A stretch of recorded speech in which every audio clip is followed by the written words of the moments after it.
Ben sana küstüm Aylin. Kızma. Sen benden çok sevmişsin. Artık beni sevmiyorsun. Seviyorum. Ben koyup getireceğim. Seviyorum. Annem tek kalacak evde. Annem ne yapacak peki? Kimin çocuğu? Kime çocuğum diyeceğim?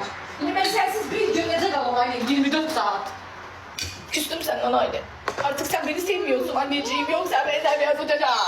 Seviyorum. Yo, inanmadım ben sana. Artık sana inanmam bittin. Azarı fat edirəm, yaxşı gəmirəm. Bu da anlamağa ben anahtarı. Qohumlarımı görə deməm. Gülmək istəyir var. Azar adamı alimet alır, qara küsürəm. Canım, anneciğim şaka yaptım yavrum. Çocuğum, gəmə çəkin. Artisti yaxşı bacarsın, şansın demə yaxşı edilir. Şaka yaptım kız. Ama sana gelirsen de.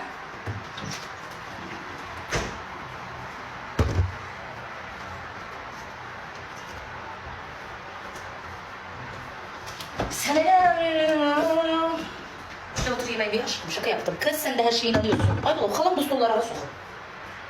Öyle bir evde inan olsun hüzür düşün. Bu stollar buranış koyun. Böyle dur canım. Otur bakayım. Anneciğimin gülü otur bakayım. Hadi bakalım. Hadi bakalım.